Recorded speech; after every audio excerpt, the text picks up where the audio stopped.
This is Mission Control Houston. The two cosmonauts are inside the Poisk airlock. The hatch not yet closed, so the clock continues to run. Now 7 hours, 13 minutes, 46 seconds in duration. They're waiting for their suits to dry out. This is standard operating procedure. Once the hatch is closed, we'll get confirmation of that from the Russian flight control team outside of Moscow, and that will mark the official end of today's spacewalk. And that will mark the official end of today's spacewalk. And now, please release the red and remove the tether from the end of the bracket. All right, and let's check that everything's clear and you did nothing got tether from the end of the bracket there.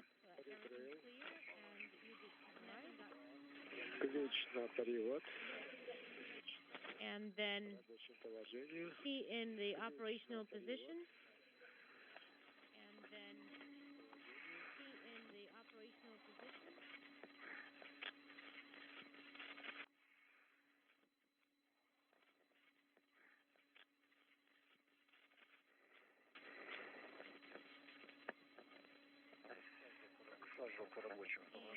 And we have the flag in operational position.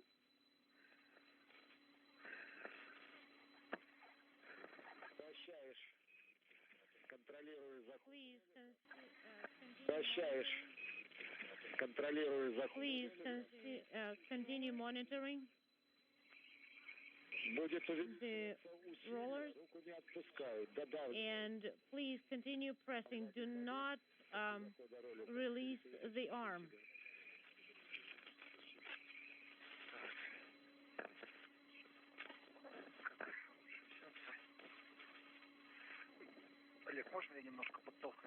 Oleg, could you please push me towards the hatch a little bit?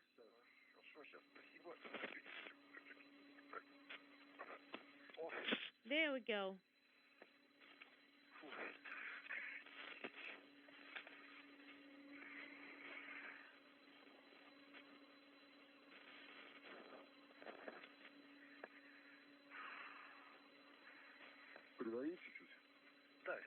Do you want me to push a little bit?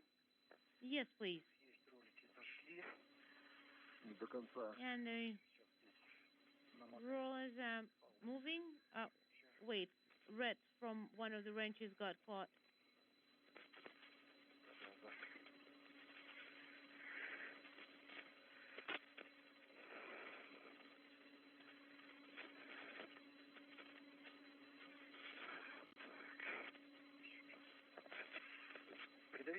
Could you push down a little bit?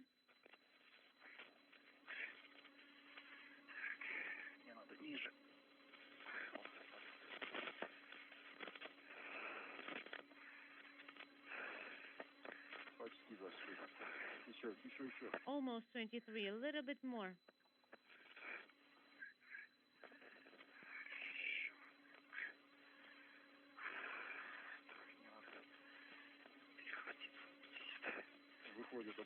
And it's moving back out. That's what I'm saying. Please make sure that you do not let the handle go. The moment you decrease the force applied to it, it will try and rotate back.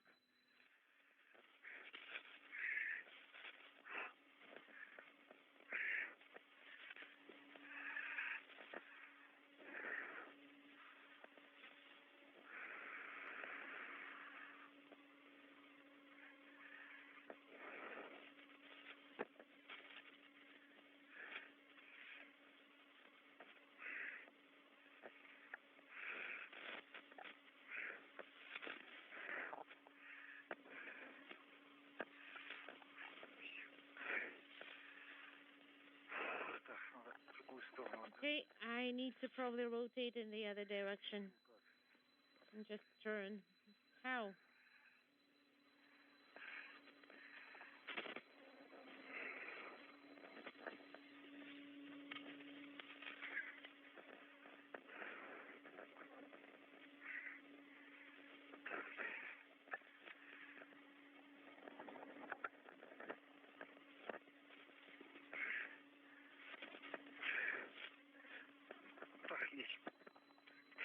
we go.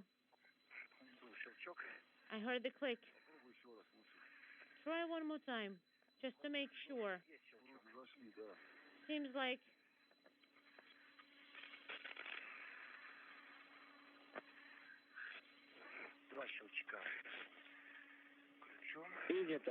And 2 clicks, and it's on. Copy. And please remove the... Ranching guys, congratulations. Wait, we need to get out of the suit. It's not the end of the day. Hey, that's for other specialists to take over and say congrats to you. I'm handing you over. Thank you.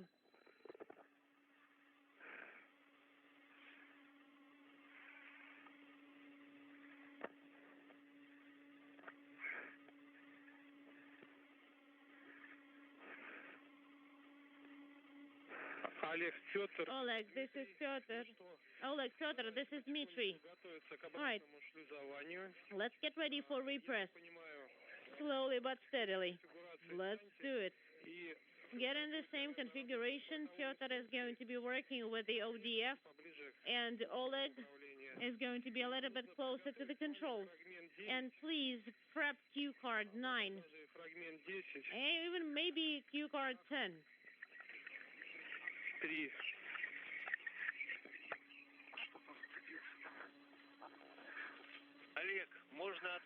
Oleg. This is Mission Control Houston.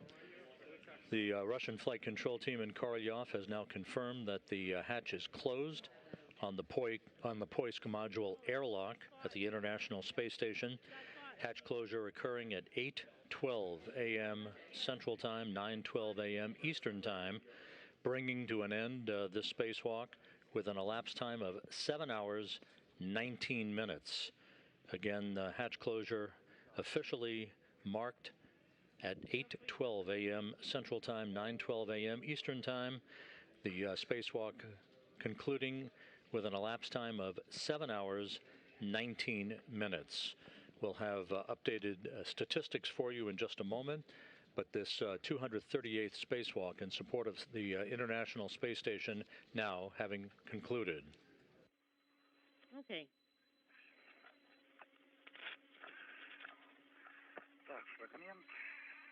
Cue card. All right, have cue card 10 ready. Step 3. And Mark closed all PHO hatches. He repressed the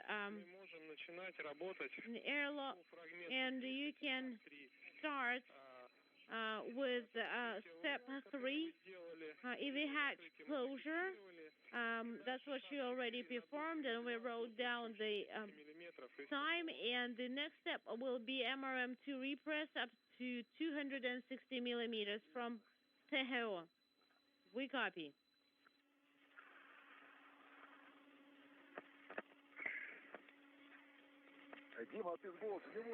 Dima, our hands are tired, and leafing through all those cue cards. Would you just guide us through?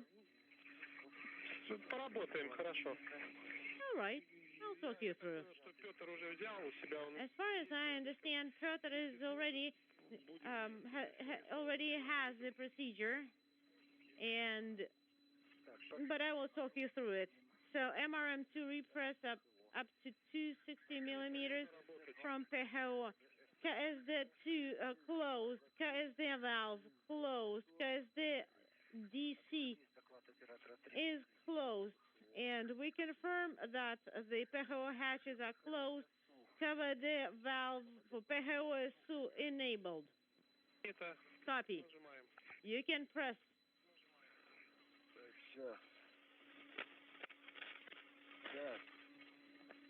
Next one.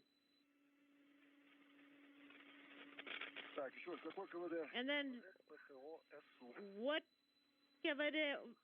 It's KVD PHO SU enabled. KVD PHO SU open. We have the LED illuminated for KVD PHOS2 open. And please start the timer. The timer has been started. And once you reach the pressure of 260 millimeters, please send KVD PHOS2 close command. 250? No, 260. Monitoring the pressure, and you can also repress for step 3 in MRM2 and in the suits. Copy. 70 in the module. 2.8 for the first one, 0.27 for the second. Sounds good, guys.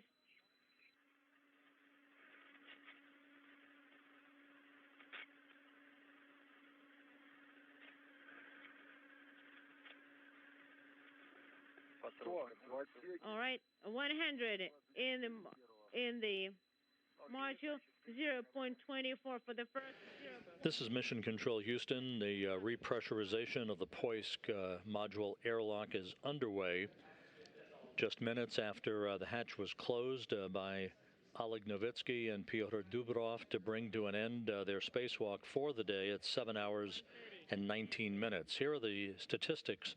This was the 238th spacewalk in support of space station assembly, maintenance, and upgrades. The 6th spacewalk conducted out of the International Space Station this year, and the 2nd conducted out of Poisk in history, the first having taken place last November. For both Novitskiy and Dubrov, this was their first spacewalk of their careers. And of course, 7 hours, 19 minutes, their total. The 238 spacewalks in support of the space station's lifetime now have totaled 1,499 hours and 13 minutes of spacewalking time, which is the equivalent of 62 days, 11 hours, and 13 minutes of spacewalking time in the history of the International Space Station. This was the first of several spacewalks planned for Expedition 65, and of course this one out of the Poisk today, totaling 7 hours, 19 minutes. There will be more to come, of course, as the Expedition 65 increment continues. The next activity on the docket is tomorrow. That is the scheduled launch from the Kennedy Space Center's Launch Complex 39A of the Cargo Dragon spacecraft on the CRS-22 mission to the International Space Station. NASA television coverage beginning at 1 p.m. Eastern Time for a launch at 1:29 p.m. Eastern Time. A launch either tomorrow or Friday should a one-day delay incur because of weather or some other factor. Both result in a docking on Saturday, June 5th, with our coverage beginning at 3:30 a.m. Eastern Time. 5 a.m. Eastern Time is docking time for the Cargo Dragon to the zenith or space-facing port of the Harmony module of the International Space Station. The cargo being carried to the station on the Cargo Dragon vehicle includes the first pair of ISS roll-up solar arrays, or IROSAs, the first pair of what will be 6 such arrays to be delivered to the International Space Station to augment 6 out of the 8 power channels on the International Outpost. The arrays will be installed on the P6 truss of the International Space Station during a pair of spacewalks on June 16th and June 20th by Thomas Pesquet of the European Space Agency and NASA's Shane Kimbrough. Our coverage on both days for these 2 spacewalks, U.S. spacewalks 74 and 75, will begin at 6:30 a.m. Eastern Time for an EVA start time of about 8 a.m. Eastern Time. Those spacewalks expected to last about 6.5 hours. We will also have a spacewalk preview briefing that will originate from the Johnson Space Center on Monday, June 14th at 1 p.m. Central Time, 2 p.m. Eastern Time, to go over all of the aspects of the augmentation of the station's power supply through the delivery of the first pair of new solar arrays for the International Space Station. Connected, meanwhile. And what's the voltage on your, what's the current on your battery? So with that, we'll bring our coverage to a close. We thank you for sticking with us throughout the course of the night. A completely successful spacewalk, all of the work completed by Novitskiy and Dubrov. The Pirs docking compartment is now decommissioned and is ready to undock and be disposed of via the ISS Progress 77 cargo ship later this summer after the launch of the new Naoka multipurpose laboratory module that will take the place of Pirs and will dock automatically to the same Earth-facing port that Pirs has occupied for the past 2 decades. 7 hours, 19 minutes outside for Novitskiy and Dubrov, all of their work successfully completed. Thanks once again for tuning in. Stay tuned tomorrow for the launch of the Falcon 9 rocket by SpaceX with the next cargo ship to the International Space Station. For now, we'll call it a day. This is Mission Control, Houston.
Across our planet, sea levels are on the rise.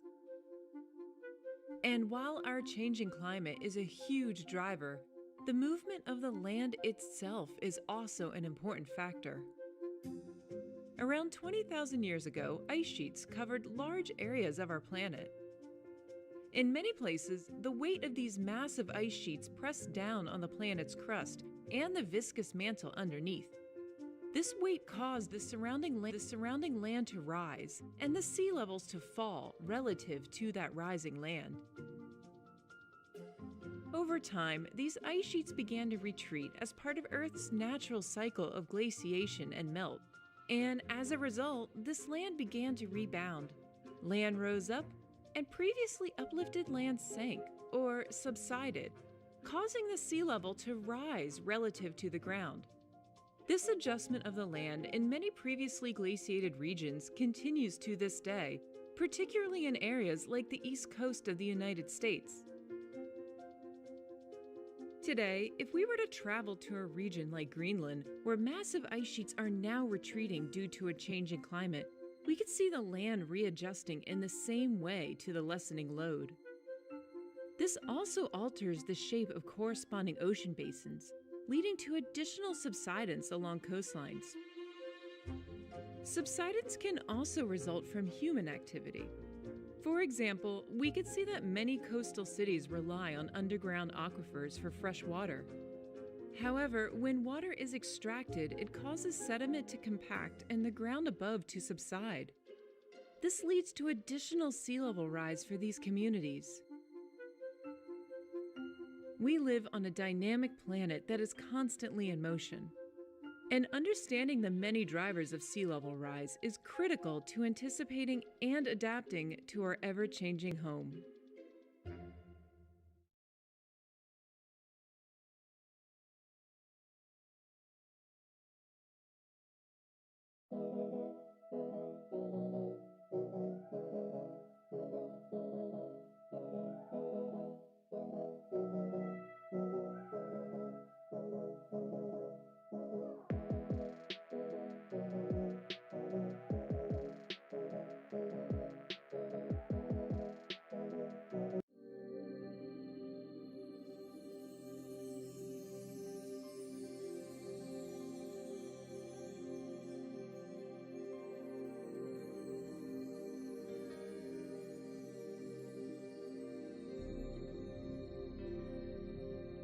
The Large Hadron Collider lies in a tunnel below the border between France and Switzerland.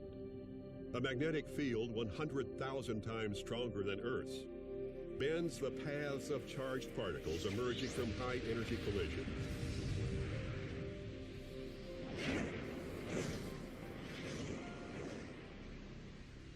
The curved tracks of these particles reveal their mass, charge, and energy.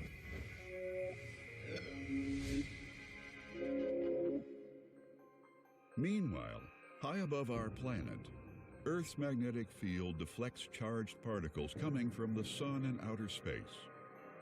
What is this invisible force that controls charged particles moving near the speed of light, directs the flow of matter in the cosmos, and creates a magnetic cocoon protecting life from the sun's deadly radiation?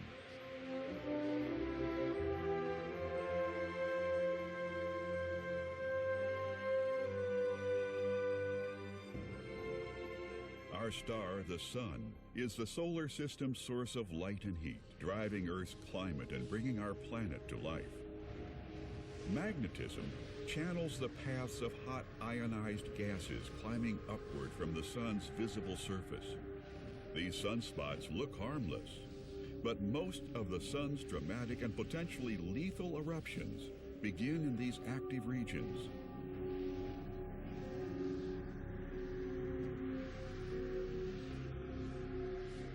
Gases flow along these glowing arches. They rise up from the sun and then fall back, still trapped by the sun's gravity and ruled by its magnetic field.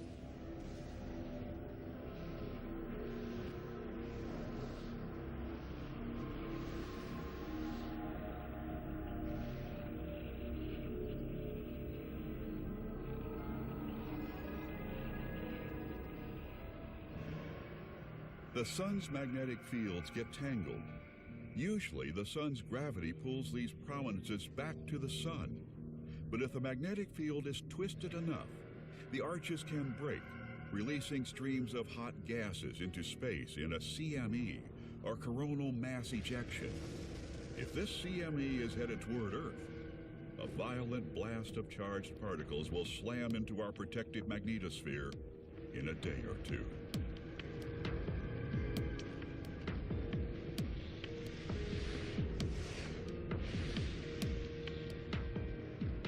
Earth's magnetosphere has cracks caused by magnetic reconnection. The solar wind pulls reconnected field lines into the Earth's magnetic tail. These stretched field lines ultimately connect again, blasting charged particles into Earth's upper atmosphere and resulting in shimmering auroras near Earth's poles. The aurora borealis, or northern lights, occurs most often along a circular zone across central Alaska, Canada, Greenland, northern Scandinavia, and Russia. Because the magnetic tail is on the night side of Earth, the most intense, dynamic, and beautiful auroras occur near midnight. The low orbit of the International Space Station keeps it within Earth's protective magnetic field.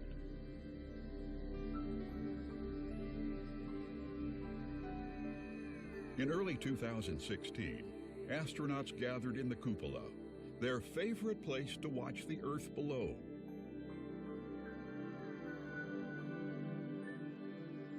Anxiously, they looked northward, hoping to see and photograph an aurora. As their path crossed over Europe, they captured an aurora's green light along the northern horizon, dancing above Scandinavia. Gradually, it faded from view as their path moved southward over the Black Sea.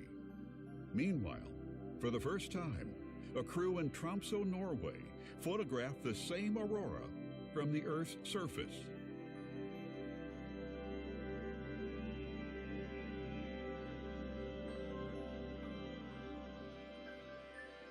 The aurora is a mysterious and unpredictable display of ghostly lights in the night sky, an eerie sign that our planet is electrically connected to the sun.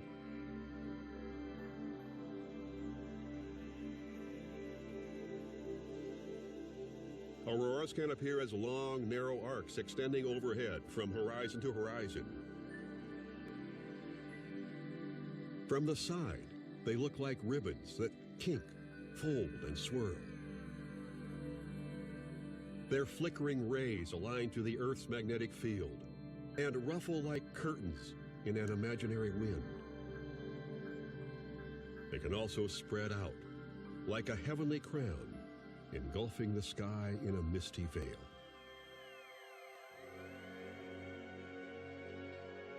In an auroral substorm, sheets twist into waves and curls. Our ancestors saw great dragons or serpents in the sky. In northern Europe, the aurora was the famous Bifrost, a glowing archway of the gods to travel from heaven to earth.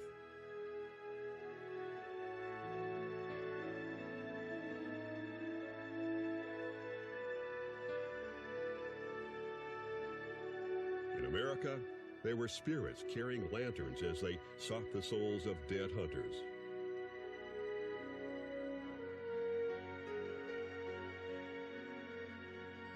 Auroral rays follow the lines of force in Earth's magnetic field. Oxygen atoms emit a green light when hit by high-energy electrons. Low-energy electrons, higher in the atmosphere, cause oxygen atoms to glow red, giving the green aurora its red tip. These wispy auroras show us that our magnetic shield is still intact. When high-energy electrons strike nitrogen atoms, the atoms produce blue auroras at high altitudes and sometimes magenta auroras at low altitudes. The blending of aurora colors can produce purples, yellows, pinks, and whites. When you see auroras from the side, you can tell that the different colors come from different heights in the atmosphere. This diffuse blood-red aurora spreads over the sky, During strong solar storms, these enormous red glows occur as far south as Florida and Texas. Auroras of all colors are signs that our planet is a life-bearing world with an atmosphere of oxygen and nitrogen protected within Earth's magnetosphere.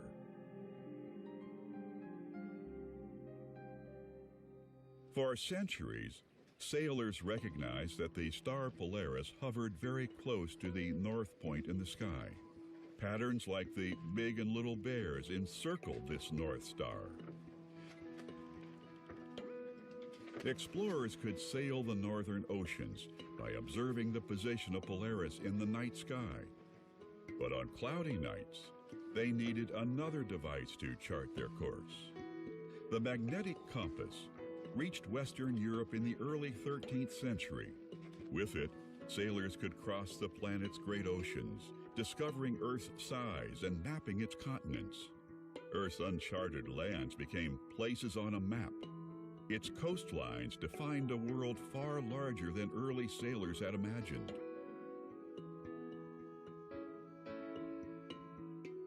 The generator of Earth's magnetosphere lies deep in the planet's core. Here, currents of liquid iron rise and turn with the Earth's rotation. The resulting electric current in the moving molten iron generates Earth's magnetic field. This field, in turn, reinforces the currents that created it. The result is a geodynamo, giving Earth its magnetic shield. This geodynamo turns Earth into a large bar magnet with north and south poles. We can see a bar magnet's magnetic field by dropping iron filings on a piece of paper above the magnet. The filings line up with the direction of the magnetic force. Earth's magnetic field has these same lines of force connecting its north and south poles. Creating this global magnetic shield required special conditions. Earth had to be large enough to have a molten core and had to rotate fast enough to produce an electrical current that generates the planet's magnetosphere. Many different animals can sense Earth's magnetic field through structures in their eyes or brains. If fish swim along the direction of Earth's magnetic field lines, they sense nothing. But if they swim across the magnetic field, they can detect a tiny electrical force.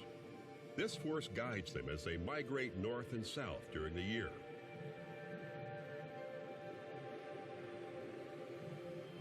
Hammerhead sharks have special gel-filled organs called the ampullae of Lorenzini, which detect electric fields, both natural fields and those created from swimming across magnetic fields. Sensitivity to magnetic fields helps sharks and other fish swim in straight lines across the open ocean.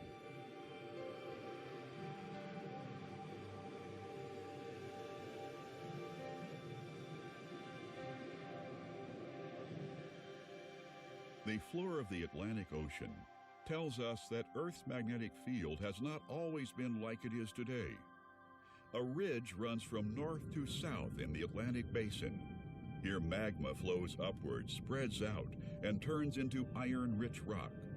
Like iron filings, the iron atoms in this rock are oriented to Earth's magnetic field at the time the rock hardened. From their changing orientation, we know that Earth's magnetic poles have flipped many times in geologic history.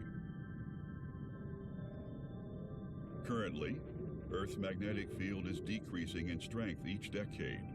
There could be a reversal of Earth's magnetic poles soon, perhaps in the next 1,000 years. Our advanced civilization depends on electromagnetic fields in communication, transportation, electricity production, and power distribution. When the poles flip, the Earth will be temporarily without its magnetosphere. Astronauts and aircraft passengers could be grounded because there is no magnetic shield to protect them. The next magnetic pole reversal may be destructive and deadly.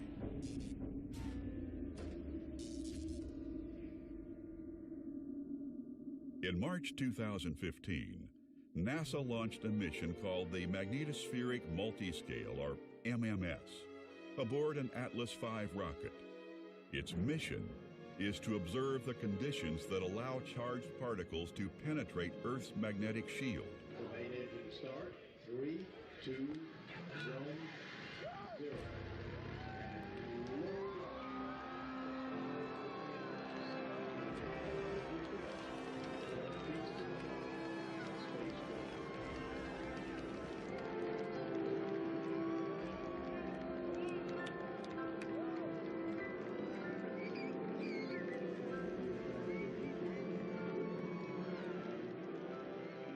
On the night of March 12th, a rocket lifted off from Space Launch Complex 41 at Cape Canaveral Air Force Station, carrying the MMS spacecraft into Earth orbit. The Magnetospheric Multiscale mission requires 4 identical spacecraft working together to provide the first 3-dimensional view of magnetic reconnection, a poorly understood process happening in Earth's magnetosphere and also on the Sun and throughout the universe. This suite of 4 spacecraft fly in a pyramid formation. MMS is the closest flying spacecraft formation ever launched, with the satellites just 7 kilometers apart. These satellites are also the highest altitude spacecraft to use GPS navigation. The MMS spacecraft traveled directly through magnetic reconnection sites. Reconnection occurs when magnetic field lines annihilate each other. It was designed to fly precisely in the places where reconnection occurs and release a gigantic burst of energy. This fundamental process taps energy stored in the magnetic field and converts it into fast-moving charged particles. The MMS orbit was designed to fly precisely in the places where reconnection occurs. The discoveries from the mission will also tell us about reconnection in the Sun's atmosphere, in other stars, and in the vicinity of black holes and neutron stars. Astronauts in the International Space Station are within Earth's magnetosphere, but astronauts leaving Earth's cocoon on their way to the Moon or Mars have no magnetic shield and face a much greater danger.